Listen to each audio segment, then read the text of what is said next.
प्लॉटला साधारण 21 दिवस पूर्ण झालेले आहेत आज.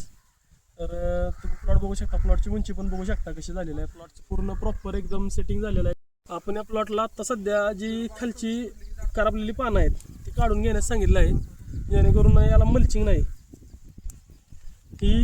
हा जो करपा आहे हा माती उडून किंवा पाऊस पडल्यानंतर जी माती त्याच्यावर उडते त्यानंतर हा करपा परत वर जातो. हा करपा वर जाऊ नये म्हणून आपण खालची पानं सगळी कट करून घेणार आहेत ह्या 1-2 दिवसात, जेणेकरून खालचा पूर्णपणे करपा नष्ट होऊन जाईल आणि तो वरतीच सरकणार नाही. त्यानंतर लगेच आपण करप्याची एक फवारणी देणार आहे त्यांना.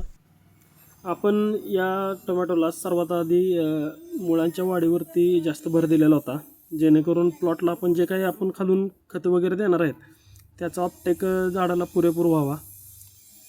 त्याचप्रमाणे आपण मुळी झाडाची पूर्णपणे वाढवलेली आहे आणि तुम्ही प्लॉट पण बघू शकता एकदम ग्रीनिश कलर त्याला आलेला आहे. दुसरी गोष्ट म्हणजे पानंसुद्धा एकदम फ्रेश आहेत. या 2 दिवसात आपण या टमाट्याची बांधणी करून घेणार आहे आणि या टमाट्याला आपण जे काही आता पुढची प्रोसेस करणार आहे त्याचा पण व्हिडिओ मी आपल्या चॅनलवर अपलोड करणार आहे. तरी व्हिडिओ पाहण्यासाठी नक्की फॉलो करा. धन्यवाद.